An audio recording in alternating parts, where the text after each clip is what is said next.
Aucun être vivant ne peut mener une existence purement rationnelle, ancrée dans un réalisme absolu.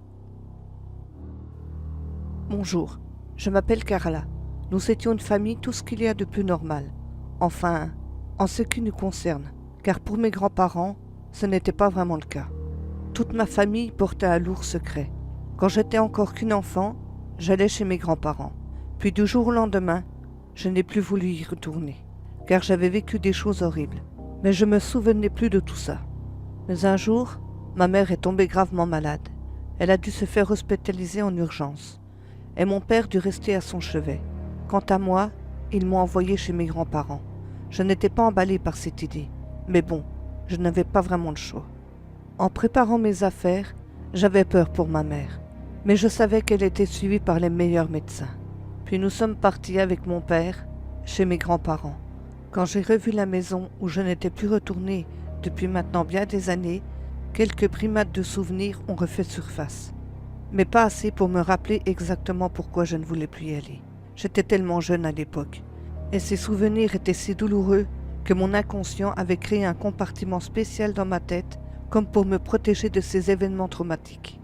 Tout à coup, je me mets à penser que cette maison paraissait s'être construite toute seule, d'une manière ou d'une autre, comme si elle avait pris les commandes des mains des constructeurs grâce à une motivation très puissante. Son immense cesse flottait dans le ciel sans aucune considération pour le genre humain. Cette maison ne connaissait pas la gentillesse. Elle n'y était pas faite pour qu'on y habite. Il n'y avait pas de place pour les humains, ni pour l'amour, ni pour l'espoir. Je ne savais pas vraiment pourquoi j'avais eu cette pensée, cette impression.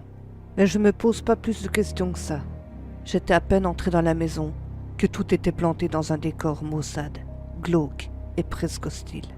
Mes grands-parents étaient vraiment heureux de me revoir. Ils m'ont d'ailleurs fait un accueil fort chaleureux. Quand ils étaient jeunes, ils travaillaient dans les pompes funèbres, centre qui se trouvait d'ailleurs toujours dans la maison, ainsi que la morgue. Et en plus, ils étaient nettoyeurs de scènes de crime. Deux métiers qui se confondaient, mais au final revenaient toujours à la même chose, à savoir la mort. Vous vous demandez sûrement s'ils sont riches. En fait oui, ils le sont, car ce métier était déjà présent dans cette demeure et il se succède depuis des générations maintenant. Ma grand-mère m'emmène dans mon ancienne chambre, là où j'avais vécu une bonne partie des choses traumatisantes de mon enfance, notamment les horribles cauchemars qui peuplaient mes nuits. Rien n'avait changé ou presque. D'une chambre de petite fille, je me retrouve avec un nouveau lit, plus grand, mais pour le reste, rien n'avait bougé. Peut-être un peu la décoration, plus adaptée à une fille de mon âge. Nous redescendons pour prendre le café, quand tout à coup, je tombe sur plusieurs vieilles photos. Je demande alors à ma grand-mère qui étaient ces gens. Elle me répond que c'étaient nos ancêtres. Tout ce que je pouvais dire sur ce mur des tableaux des anciens, c'est que c'était à la fois fascinant et en même temps terrifiant. Chaque fois que je passais devant celui-ci, quelque chose d'assez inhabituel se produisait en moi. Mais j'étais petite, donc je ne pouvais pas l'expliquer. Maintenant, je qualifierais ça d'une immense peur assez prononcée. Mon père explique à mes grands-parents l'effet qu'a la maladie sur ma mère. Mais bien que je sois inquiète, je sais qu'elle est suivie par les meilleurs médecins. Tout à coup, mon père me demande gentiment de m'écarter un peu, pour les laisser parler seuls. Je suis allée dans le salon, où je m'y sentais pas forcément à l'aise d'ailleurs. Enfin, ce fut le cas dans toute la maison. Mais nous y reviendrons plus tard. Je pris un livre dans la bibliothèque, et je m'installe sur un fauteuil. J'entends la discussion à côté, mais je n'y prête pas attention. Tout à coup, un bruit sourd retentit, dans la pièce où je me trouvais. Tout le monde l'a entendu, et avait suspendu leur conversation un court instant. Puis, la discussion reprend, mais cette fois, je décide d'y faire un peu plus attention. Ça parlait notamment du fameux secret de famille. Mon père voulait qu'on en parle tous ensemble, mais mes grands-parents ont préféré décliner, prétextant que je serais au courant bien assez tôt. Les heures passent rapidement, et mon père dut nous quitter. Il me dit au revoir, me laissant là à me poser 1 milliard de questions. Mes grands-parents avaient du personnel pour s'occuper de la maison et de nous, mais tout le monde partait avant la tombée de la nuit. Pour eux, c'était une règle fondamentale.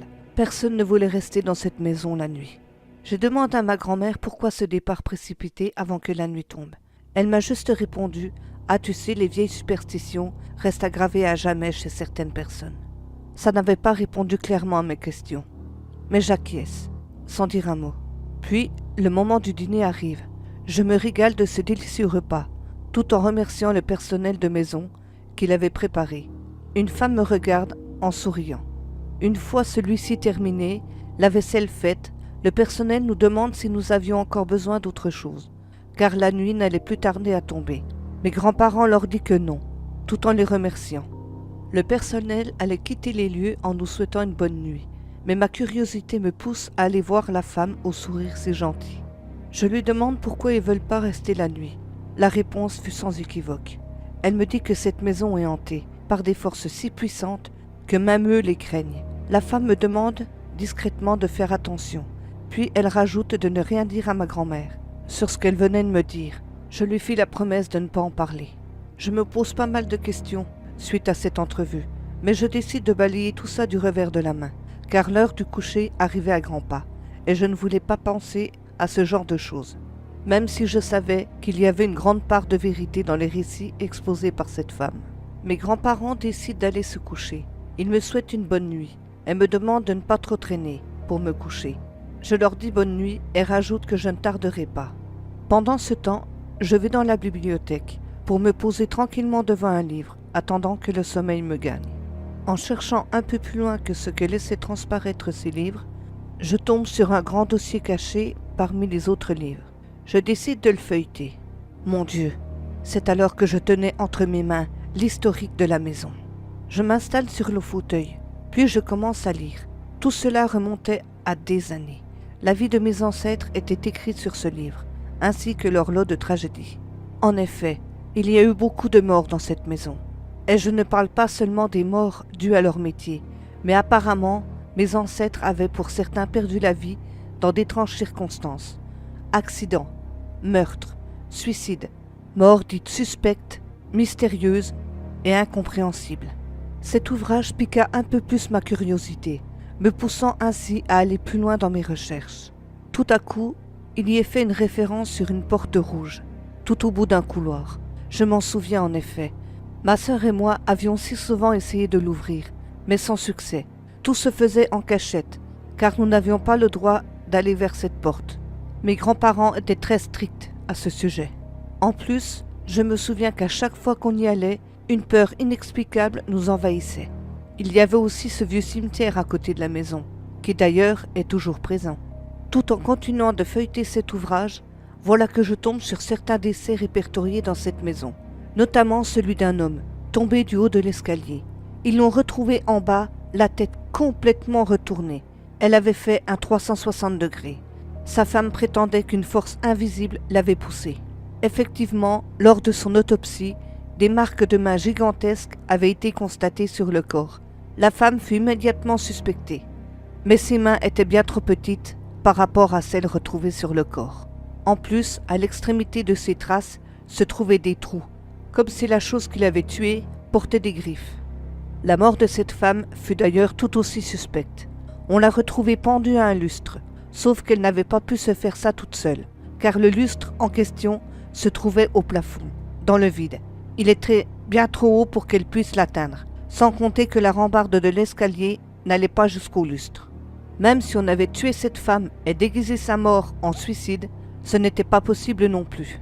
J'en avais vu des morts vraiment suspectes, mais dans cet ouvrage, il n'y avait plus aucun doute. À mes yeux, tous ces décès étaient vraiment mystérieux. Je décide de continuer mes recherches, quand tout à coup, un énorme bruit se fit entendre dans la pièce où je me trouvais. Je regarde tout autour de moi pour voir si quelque chose était tombé, mais je ne vois rien. D'un seul coup, j'entends des bruits de pas dans la même pièce, sauf que personne d'autre que moi ne s'y trouve. J'entends aussi des chuchotements pas loin de moi, quand tout à coup, une voix me dit très clairement à l'oreille « Va-t'en d'ici, tout de suite. » J'ai vite remis soigneusement le dossier là où je l'avais trouvé.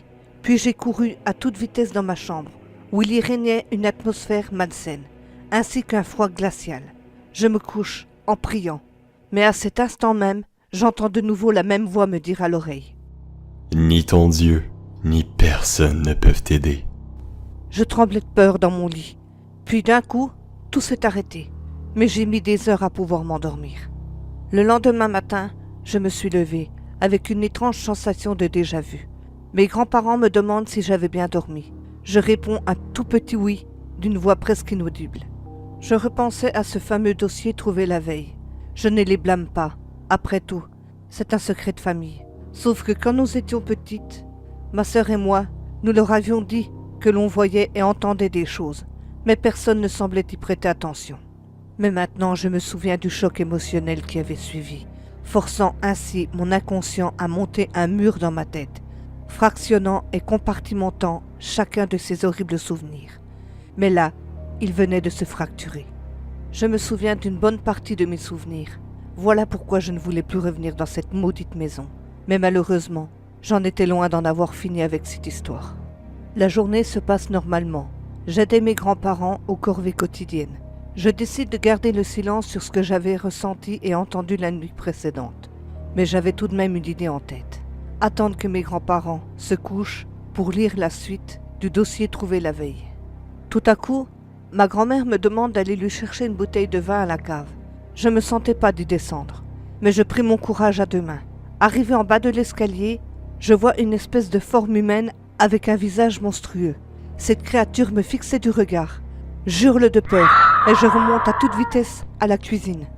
Ma grand-mère me demande ce qu'il se passe. Je lui décris ce que j'ai vu, mais comme à son habitude, elle ne répond pas. Tout à coup, quelque chose me pousse à aller voir cette fameuse porte rouge, celle que ma sœur et moi avions si souvent essayé d'ouvrir quand nous étions petites, mais sans succès. Arrivé devant celle-ci, une drôle d'impression me submergea. Je ressens de la tristesse, mais tout à coup, une toute autre ambiance vient à changer la précédente. Cette fois, je ressens une peur inexpliquée, mais tellement réelle que je m'enfuis en courant. C'est comme si quelque chose avait été à côté de moi, prêt à bondir. Quand le moment du coucher fut venu, je repris le dossier pour y lire la suite. Une chose me chiffonnait. Pourquoi certains des anciens pouvaient vivre à peu près normalement, malgré la hantise très présente dans la maison, un peu comme mes grands-parents, et d'autres mouraient dans d'étranges circonstances.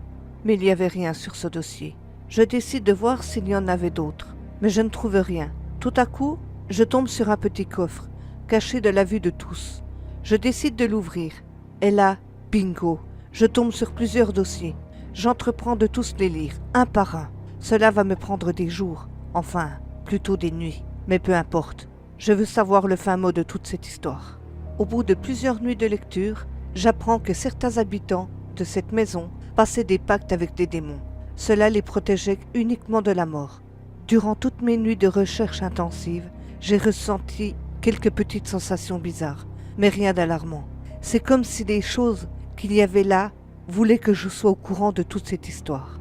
Je ne savais plus quoi penser de tout ça. J'avais envie que d'une chose, quitter cette maison le plus rapidement possible. Mais il semblait que je devais y rester encore un bon moment. Je me demande si je dois parler de mes trouvailles avec mes grands-parents. Puis, après mûre réflexion, je décide qu'il fallait mieux garder tout ça pour moi. Un soir, je décide de me coucher en même temps que mes grands-parents, car la fatigue était pesante. Je monte dans ma chambre, je me prépare, puis je me couche. Quand tout à coup, au bout de seulement quelques minutes, j'entends des bruits de pas dans le couloir. Ce n'étaient pas ceux de mes grands-parents. Puis, ceux-ci s'arrêtaient juste devant ma porte. J'avais peur, quand tout à coup, celle-ci s'ouvre, laissant entrevoir une main complètement difforme, avec de longues griffes à l'extrémité. Je hurle de peur, réveillant ainsi tout le monde dans la maison. Ma grand-mère vient me voir. Je lui explique ce que je venais de vivre. Tout ce que j'ai eu comme réponse de sa part, c'est « ce n'est rien ma chérie, rendors-toi ». Je suis tout à coup prise d'une violente colère. Et je dis à mes grands-parents « Mais ouvrez les yeux, bon sang, c'est comme si vous étiez hypnotisés par cette chose qui vous contrôle depuis des années maintenant, et vous ne faites rien pour que tout cela cesse. » Mes grands-parents sont sous le choc, du fait de m'avoir entendu dire ça de cette manière. Ma grand-mère me demande de retourner me coucher, et que nous parlions de tout ça demain. Je me sens désemparée, ne sachant plus quoi penser, quand tout à coup, le fantôme d'une femme d'une autre époque apparaît dans ma chambre, à côté de moi. Elle ne semble pas hostile, enfin, j'espère juste que mes ressentis ne me trompent pas. Elle me dit qu'elle me connaît depuis ma tendre enfance, puis elle rajoute que je suis médium, et que cela agace profondément l'entité négative qui règne en maître ici. Et c'est aussi pour ça que je vois j'entends, je ressens beaucoup plus de choses. C'est alors que je lui réponds que ma sœur a vu et entendu des choses elle aussi. Elle me dit oui, mais pas autant que toi, et qu'elle n'est pas médium. J'ai essayé de me rendormir après ça, mais autant vous dire que le sommeil fut long à trouver. Le lendemain matin, je me lève, je prends le petit déjeuner avec mes grands-parents, puis je leur explique la venue de ce fantôme, apparu dans ma chambre, pour me dire que j'étais médium. Ma grand-mère me regarde d'un air à la fois surprise et assez triste, car c'est une nouvelle qu'elle voulait m'annoncer elle-même, mais que ce fantôme l'avait prise de vitesse. Elle m'explique alors que quand j'étais petite, j'avais un comportement différent de celui de ma sœur par moments, et que c'est pour ça qu'elle m'a emmené voir son amie qui était médium, et que celle-ci lui avait dit que moi aussi je faisais partie de ce cercle, et que c'est pour ça que je vivais toutes ces choses. Mais cette révélation faisait aussi partie du grand secret de famille. Mais au fond de moi, je l'ai toujours su, car je vivais constamment des choses assez bizarres. Bon, moins violentes que chez mes grands-parents, mais ça se produisait assez souvent. Et c'est pour ça que je m'exerçais à développer mes capacités en cachette. Mais je ne pensais pas devoir faire face à une entité si puissante que tout le monde en avait peur. J'ai avoué à mes grands-parents que j'avais développé ce don. C'est alors que ma grand-mère me dit qu'elle le savait, puisqu'elle aussi était médium, et qu'elle l'avait senti dès mon arrivée à la maison. Elle ne voulait pas me le dire pour ne pas m'effrayer. Sauf qu'une de ces médiums a passé un pacte avec une entité maléfique pour vivre sa vie à peu près tranquillement, et que moi, j'étais un être de lumière, et que je le resterais quoi qu'il en coûte. Et cela ne plaisait pas du tout à cette entité, mais peu importe, car la lumière l'emporte toujours face aux ténèbres. Quand le moment du coucher fut venu, j'appréhende un peu, mais je décide pourtant de rester éveillé pour me balader seul dans la maison. Presque instinctivement, je retourne vers la fameuse porte rouge. Là, je la trouve entr'ouverte. Je décide d'y entrer, mais d'un seul coup, celle-ci se referme violemment devant moi. Je suis surprise. Mais tout à coup, j'entends un bruit dans le salon. J'ai voulu aller voir ça de plus près. Et évidemment, ce n'était pas la meilleure idée que j'ai eue. Là, je tombe nez à nez avec l'entité négative. Elle me regardait d'un air à la fois méchant et amusé. J'ai très vite compris que tout cela allait mal finir.